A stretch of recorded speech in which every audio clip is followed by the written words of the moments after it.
with a new chapter, that is chapter number 11, BRS, that is Bank Reconciliation Statement. Bank Reconciliation Statement. BRS basically होता क्या है, पहले वो समझेंगे, ठीक है ना। So Standard 11 Gujarat Board Accountancy, chapter number 11, BRS, Bank Reconciliation Statement. Bank reconciliation statement basically क्या होता है कि बैंक अपने कैश बुक बनाते हैं। चैप्टर नंबर 7 में अपन ने कैश बुक कैसे बनाते हैं उसमें सीखा है कि कैश के साथ अपन बैंक के कॉलम्स में बनाते हैं, दैट इज बैंक में जो भी ट्रांजैक्शंस करते हैं वो अपन कैश बुक में रिकॉर्ड करते हैं। कैश एंड बैंक कॉलम वाली कैश बुक बनाते हैं, cash and bank columnar cash book बनाते हैं। उसके अंदर बैंक में जितने भी ट्रांजैक्शंस अपन रिकॉर्ड करते हैं वो उसमें रिकॉर्ड किया जाता है। क्लियर?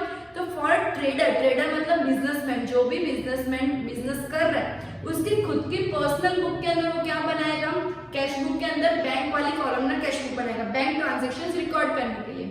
सिमिलरली बैंक पे तो वो ट्रांजैक्शंस रिकॉर्ड करेगी ना जो हमारे साथ ट्रेड कर रहे हैं।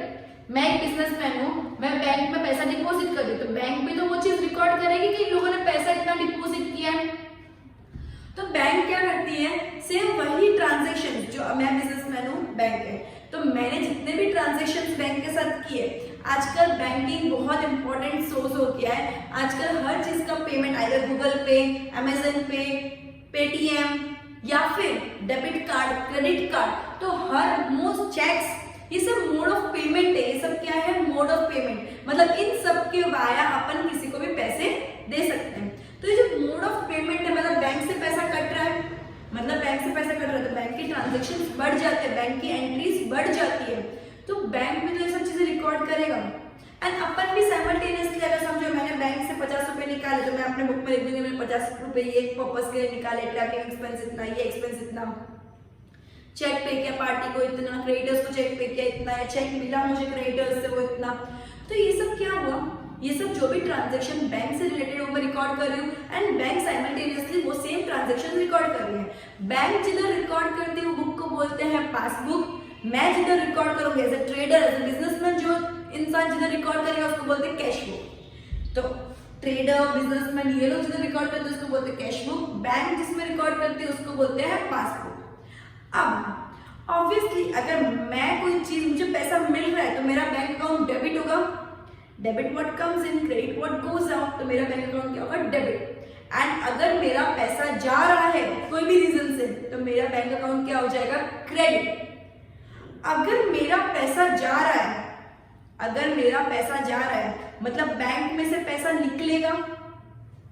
अगर मैं बोलूं, मैंने समझो मैंने पैसा बैंक के अंदर डिपॉजिट किया, या चलो ना एक काम करते हैं, बैंक में से मैंने कोई भी रीजन से पैसा निकाला, बैंक में से मैंने कोई भी रीजन से पैसा निकाला, बैंक के पास मेरे पैसे पड़े थे, बैंक ने पैसे दे दिए, मतलब बैंक के पास पैसा कम हो गया, बैंक के पास पैसा कम हो गया, तो अगर मैं वो चीज क्रेडिट करूंगी तो बैंक वो चीज डेबिट करेगी, अगर मैं वो चीज डेबिट करूंगी तो बैंक वो चीज क्रेडिट करेगी। Clear students? अगर मैं डेबिट करूंगी, अपन को अपने हिसाब से पता है, ट्रेडर के हिसाब से पता है कि डेबिट कब, जब व्हाट कम्स इन, क्रेडिट कब होगा, जब व्हाट गोज आउट। अगर मैं डेबिट करूंगी साइमल्टेनियसली बैंक क्या करेगा, क्रेडिट करेगा, अगर मैं क्रेडिट करूंगी तो बैंक क्या करेगा, डेबिट करेगा। अब बीआरएस क्यों बनता है, मैंने मेरे ट्रांजैक्शंस रिकॉर्ड किए, बैंक ने पासबुक में अपने हिसाब से मेरे ही ट्रांजैक्शंस रिकॉर्ड किए, तो जो at the end of the month और at the end of the term मेरा बैलेंस जो है कैश बुक में बैंक का और बैंक के अंदर जो बैलेंस है वो दोनों सेम होना चाहिए, बिकॉज मैंने भी सब ट्रांजैक्शंस रिकॉर्ड किए, बैंक ने भी सब ट्रांजैक्शंस रिकॉर्ड किए, तो अगर सेम हो तो कोई इशू ही नहीं है, मतलब अपने ट्रांजैक्शन सही रिकॉर्ड किए। लेकिन हो सकता है कि सेम नाउ मेरा बैंक बैलेंस अलग दिखा रहा है इस पर कैश बुक, और बैंक में जो पासबुक में दिखा रहा है वो अलग दिखा रहा है, तो चेंजेस हुए। अब चेंजेस क्यों हुए तो उसके लिए अपन रिसर्च करेंगे, एंड जो चेंजेस हुए उस चीज को वापस रेक्टिफाई करना पड़ेगा, या कैश बुक को बैंक के हिसाब से देखना पड़ेगा, बैंक को कैश बुक के हिसाब से देखना, दोनों का बैलेंस टैली तो करना पड़ेगा अल्टीमेटली। तो जो दोनों के बैलेंस को टैली करते हैं उसको बोलते हैं बैंक रिकंसिलिएशन स्टेटमेंट, मतलब दोनों को डिफरेंस को सेटल करना, दोनों में सेम बैलेंस मेंटेन रखने के लिए क्या डिफरेंस आया वो डिफरेंस को सेटल करना। To settle is known as bank reconcile, मतलब क्या होता है, सेटल करना। रिकंसाइल मतलब बेसिकली क्या होता है, सेटल करना। तो जो भी डिफरेंस आ रहा है वो डिफरेंस को सेटल करना, उसके लिए बनाते हैं एक नया statement, that is bank reconciliation statement. उसके लिए क्या बनाते हैं, बैंक रिकंसिलिएशन स्टेटमेंट। अब डिफरेंसेस क्यों क्यों आ सकते हैं, इधर भी सेम ट्रांजेक्शन रिकॉर्ड किया, इधर भी सेम ट्रांजेक्शन रिकॉर्ड किया, हमने हर ट्रांजेक्शन रिकॉर्ड किया था, डिफरेंस क्यों आया? देयर आर वेरियस रीजंस जिसकी वजह से डिफरेंस आ सकते हैं। मेन रीजंस कुछ बताती हूँ, जैसे कि मैं अगर मुझे किसी से चेक मिला है, क्लियर, मुझे एक्स वाई, मैं कुछ स्टूडेंट में चलो, उन लोगों ने मुझे चेक दिया पेमेंट के लिए, मैंने मेरी बुक्स में रिकॉर्ड कर लिया कि समझो for example X Y Z student का इतने का चेक आ गया, 15,000 का चेक आ गया, तो मेरी बुक में जैसे चेक आएगा मैं दिखा दूंगी ना कि पैसा आ गया है बैंक के अंदर। बट जैसे ही मैं चेक को डालूंगी बैंक के अंदर, वो 2 दिन के बाद या 1 दिन के बाद मेरे बैंक अकाउंट में डालेगा, तो वो डिफरेंस आ गया। तो आज की डेट में मेरे पास मेरा बैंक बैलेंस दिखा रहा है एज पर कैश बुक, समझो पहले से 5,000 था प्लस 15,000 का चेक 20,000, लेकिन बैंक के अकॉर्डिंग से 5,000 दिखा रहा है, बिकॉज उस डेट पे उनको चेक डिपॉजिट उसने क्रेडिट किया ही नहीं अमाउंट। मैंने डेबिट किया, मेरे पास पैसा आया तो मैंने डेबिट किया, तो बैंक क्रेडिट करेगा ना, पर बैंक 2 दिन के बाद क्रेडिट करते हैं चेक्स का अमाउंट, तो डिफरेंस आ गया डेट में। तो आज की डेट में मेरे बैलेंस दिखा रहा है 20,000, लेकिन बैंक में स्टिल 5,000 का ही बैलेंस है, और बैंक 2 दिन के बाद 15,000 उसमें ऐड करेगी, क्लियर। तो या फिर हो सकता है कि ना मैंने किसी को चेक या किसी ने मुझे पैसे दिए, ठीक है, मैंने बैंक में डिपॉजिट ही नहीं करवाया, पड़ा है चेक, थोड़े दिन के बाद कर दी, थोड़े दिन के बाद कर दी, थोड़े दिन के बाद कर दी, अब बैंक को दिया ही तो बैंक बेचारा क्रेडिट करेगा कैसे? हो सकता है कि मैंने किसी को चेक दिया, हो सकता है कि मैंने किसी को पेमेंट करने के लिए चेक दिया, तो मैंने तो मेरे अमाउंट में क्रेडिट कर देगी, cash goes out from the bank, bank balance कम हो रही है, मेरे कैश अकाउंट में क्या दिखाएगा, मेरे कैश बुक के अंदर क्या दिखाएगा कि बैंक बैलेंस कम हो रही है। लेकिन हो सकता है ना कि आगे वाले पार्टी ने अंदर बैंक में पैसा डाला है, बैंक में चेक डाला ही नहीं, और जब तक वो बैंक में चेक नहीं डालेगा मेरे बैंक अकाउंट से पैसा कटेगा ही नहीं। समझ आया? मैंने समझो किसी को मैंने कुछ फर्नीचर करवाया, मैंने उसको 15,000 का चेक दे दिया, तो मेरे कैश बुक के अंदर तो मैं लिखूंगी ना बैंक कॉलम में 15,000 क्रेडिट करूंगी ना, पैसा गया मेरा 15,000 क्रेडिट करूंगी। बट वो फर्नीचर वाले ने, वो कारपेंटर ने या फर्नीचर की दुकान वाले ने वो बैंक के अंदर चेक डाला ही नहीं है, तो बैंक के अंदर चेक डाला ही नहीं है अगर, तो बैंक क्यों मेरे अकाउंट में से 15,000 काटेगी? अगर मैं किसी को चेक दे रही हूँ एंड वो चेक अगर डिपॉजिट करेगा तो ही तो मेरे अकाउंट में से पैसे कटेंगे, लेकिन उसने अब तक करा ही नहीं है तो मेरे अकाउंट में से, तो आज की डेट में मेरा बैंक बैलेंस कम दिखा रहा है एज पर कैश बुक, लेकिन बैंक बैलेंस जो बैंक बुक में है, जो पासबुक के अंदर बैंक बैलेंस दिखा रहा है वो ज्यादा दिखाएगा। Clear student? क्योंकि उनने अभी तक चेक डिपॉजिट ही नहीं किया है, तो चेक अगर दिया ही नहीं है बैंक को तो बैंक कैसे पैसा काटेगी? तो अल्टीमेटली मेरा जो कैश बुक के हिसाब से बैंक बैलेंस है और बैंक में जो पासबुक के हिसाब से वो दोनों टैली कैसे होगा? पॉसिबल ही नहीं है। क्लियर? तो ऐसे काफी ज्यादा रीजन है, जैसे बैंक वाले अपने कोई भी अपन को बैंक वाले सर्विसेज देते हैं, काफी तरीके से सर्विस देते हैं, राइट? तो वो सर्विसेज के लिए ऑब्वियसली एटीएम यूज करने के लिए देते हैं, डेबिट कार्ड, क्रेडिट कार्ड, तो ये सब कोई फ्री में नहीं होता है। बैंक वाले कुछ चार्जेस कट करते हैं, ईयरली 600 रुपीज, 700 रुपीज, तो वो चार्जेस के कॉल करते हैं बैंक वाले घर पे, सुनो आज डेट आ गई है, मैं बैंक का चार्जेस कट कर रहा हूँ। नहीं, बैंक वाले क्या करते हैं, डायरेक्टली अपने अकाउंट तो उनके बैंक में है ही, अपने अकाउंट में से डायरेक्टली पैसा कट कर लेते हैं।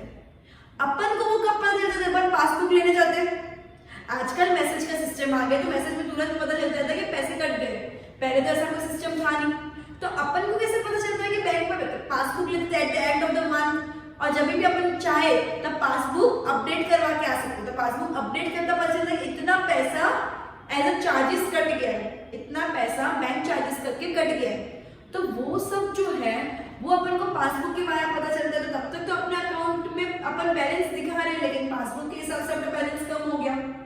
क्लियर? तो ऐसे काफी ज्यादा रीजन है जिसकी वजह से पासबुक का बैलेंस और बैंक बुक जो मतलब कैश बुक के अंदर बैंक बैलेंस है वो डिफरेंट हो सकता है, लेकिन ये डिफरेंट को रिकंसाइल करना इज नेसेसरी।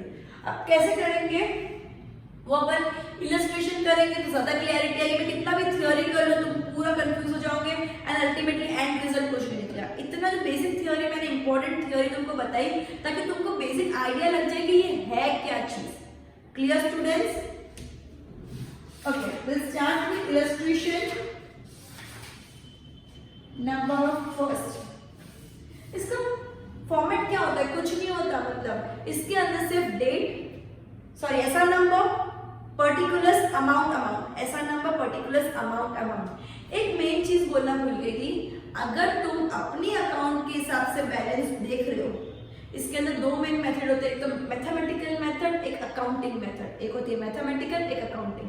बेसिकली मैथमेटिकल में क्या होता है? मैथमेटिकल ये बोलते हैं कि जो दूसरे ने किया ना वो करो, do what others have done, do what others have done. जो दूसरों ने किया वो करो। दूसरों ने प्लस कर दिया तो अपने, अगर इसने प्लस किया है, मैं पास समझो मैं कैश बुक के हिसाब से बना रही हूँ, कैश बुक से शुरू कर रही हूँ, तो पासबुक पर अगर प्लस कर दिया तो कैश बुक पर भी प्लस कर दो, टैली हो जाएगा। अगर पासबुक के हिसाब से स्टार्ट कर रही हो रिकंसाइल करना, तो कैश बुक पर अगर माइनस किया तो पासबुक में से माइनस कर दो, रिकंसाइल हो जाएगा। Clear? Do what others have done. ठीक है?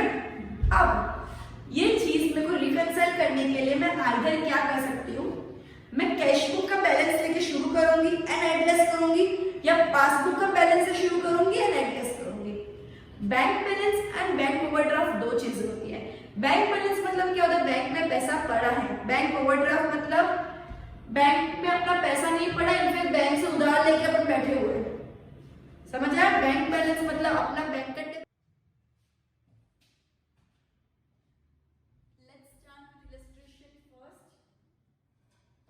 From the following transaction, prepare a bank reconciliation statement of Shri Jamini as on 31/3/2015.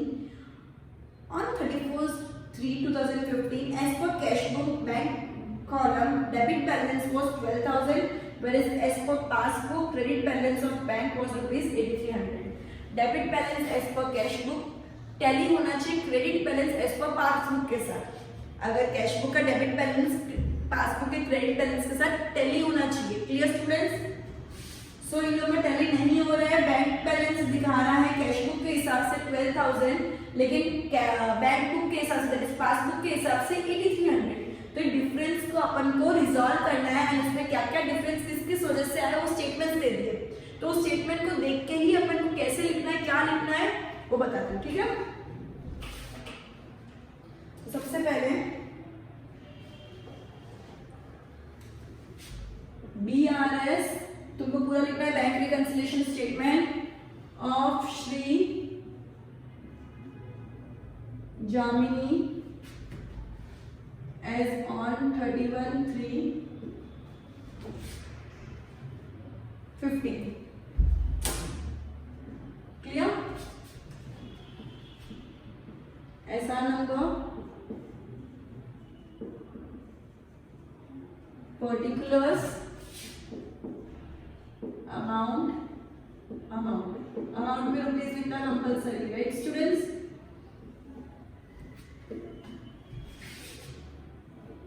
Okay, मैं किसी से भी शुरू कर सकती हूँ। पहले क्या दिया इसमें? डेबिट बैलेंस और कैश बुक। जैसे डेबिट बैलेंस और कैश बुक से शुरू करूँ तो मैं क्या लिखूंगी?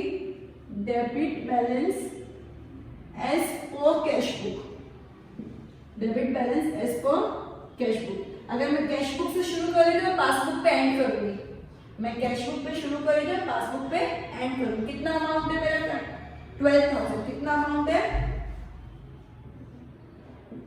12,000। अब मैं स्टेटमेंट्स पढ़ती जाऊंगी, अकॉर्डिंगली ट्रीटमेंट देती जाऊंगी। ठीक है? A cheque of ₹6,000 is deposited in the bank. ये कब का बना रहे हैं अपन? 31/3/2015 को बना रहे हैं। चेक डिपॉजिट किया था बैंक के अंदर 28/3/2015 पे। मैंने लास्ट टाइम बताया था फाइनेंशियल ईयर कब होता है? 1 अप्रैल से लेके 31 मार्च। 31 March at the end of the year मैं ये स्टेटमेंट बना रही हूँ। Clear? A cheque of ₹6,000 deposit अपन ने बैंक में कर लिया था 28/3 को। अगर बैंक में अपन ने डिपॉजिट कर लिया था, बैंक में अपन ने चेक दे दिया, तो अपन ने क्या किया? और कैश बुक के अंदर अपन ने क्या किया वो नहीं देखना अपन को। अब या अपन ने क्या किया? चलो एक काम करते हैं। कैश बुक में अपन ने क्या किया? ऑब्वियसली प्लस कर दिया होगा। बैंक में अगर मैं चेक डिपॉजिट करवा रही हूँ, बैंक में चेक दे रही हूँ, तो मैंने कैश बुक में क्या कर दिया होगा, प्लस कर दिया होगा। फिर क्या बोला है, but still till 31/3/2015 bank has not yet credited the same. मैंने क्या बोला था, मैथमेटिकल जो मेथड होती है उसके अंदर क्या करना है, do what others have done. Bank ने स्टिल नहीं किया है, नहीं किया है मतलब बैंक ने इतना अमाउंट नहीं उसमें से कट किया, क्रेडिट बैलेंस में ऐड नहीं किया है, ऐड नहीं किया है तो लेस किया होगा। बैंक ने ऐड नहीं किया तो अपन क्या कर देंगे, लेस कर देंगे। मैंने as per cash book add कर दिया है, मुझे अपोजिट पार्टी का देखना है व्हाट अदर्स हैव डन, तो उनने ऐड नहीं किया तो क्या कर देंगे, लेस। तो इसमें दो कॉलम होते हैं, एक होता है ऐड का, एक होता है लेस का। तो मैं लेस के अंदर लिख दूंगी चेक डिपॉजिटेड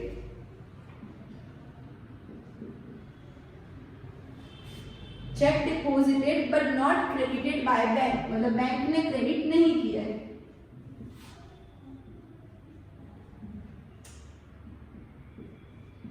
बैंक ने क्रेडिट नहीं किया। एक और मेरी बात सुनना, मैंने as per cash book cheque bank में डाला तो मैंने कैश बुक के तो तुरंत दिखा लिया कितना पैसा आएगा, मतलब डेबिट में प्लस कर दिया, बट बैंक ने अभी तक वो चेक को नहीं क्रेडिट किया है। मैं डेबिट करूं मतलब बैंक को क्रेडिट करना चाहिए था ना, बट बैंक ने अभी तक नहीं किया है।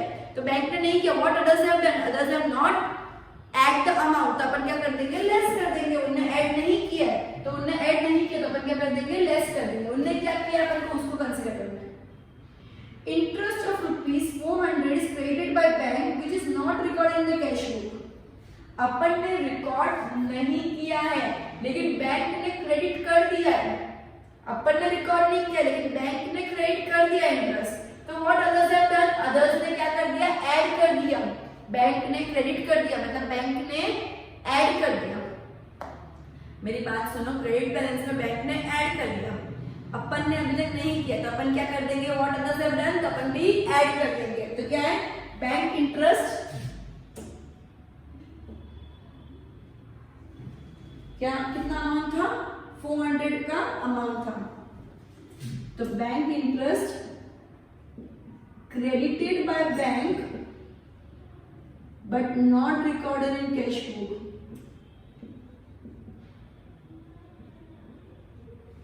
ठीक है, इसका अमाउंट कितना था, इसका 400 है एंड इसका अमाउंट कितना, bank deposit cheque deposited but not credited by bank का अमाउंट कितना था, 6000 rupees. Clear? Okay, next, a cheque of rupees 2000 is drawn issued to date. अगर मैं चेक इशू करूंगी मतलब मेरे पैसे गए, मतलब मेरे कैश बुक में क्रेडिट में अमाउंट आएगा 2000 रुपीज का, which is not yet presented for payment in bank।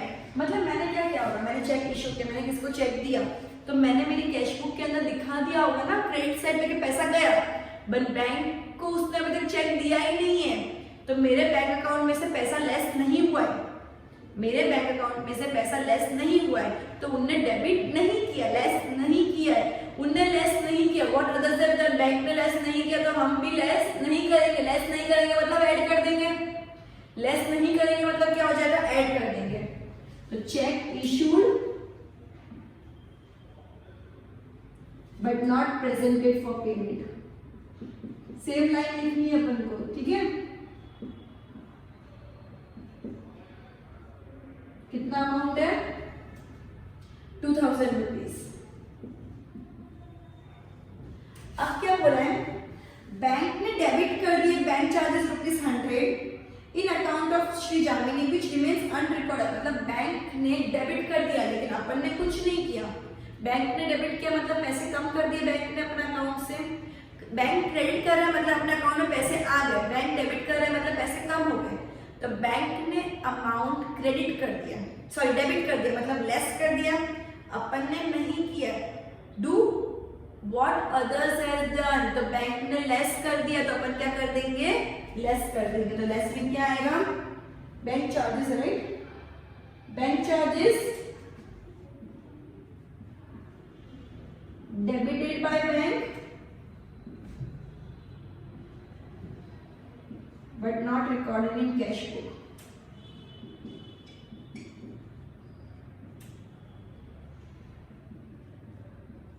कितना अमाउंट है, 100 रुपीज। क्या ऐड है और ये दोनों क्या है लेस है। सो ये दोनों ऐड है कितना 2400 रुपीज अपन ऐड करेंगे एंड 6100 रुपीज अपन लेस करेंगे। लेस को अपन हमेशा इन ब्रैकेट्स के अंदर लिखते हैं। ब्रैकेट्स के अंदर कोई भी फिगर लिखा है इसका मतलब क्या हुआ लेस करना है। सो 12,000 plus 2400 that is 14,400 and 14,400 minus 6,100 that is 8,300। अभी 8,300 अपन ने किससे शुरू किया कैश बुक से शुरू किया है तो एंड किस पे होगा पासबुक पे। ये डेबिट बैलेंस है तो credit balance. Credit balance as per passbook. Balances usually दे दिए होते हैं तो देखो टैली हो रहा है यस टैली हो रहा है मतलब अपना सम करेक्ट है। तुमको दोनों बैलेंसेस दे दिए होंगे डेबिट बैलेंस और क्रेडिट बैलेंस। एक पासबुक का एक कैश बुक का दोनों तुम लोगों को एक से शुरू कर रहा है दूसरे पे एंड होना है और दूसरा एंड अगर तुम्हारा फिगर टैली हो रहा है तो हाँ जो तुमने बैंक रिकंसिलिएशन स्टेटमेंट बनाया वो एब्सोल्युटली करेक्ट है। Clear student.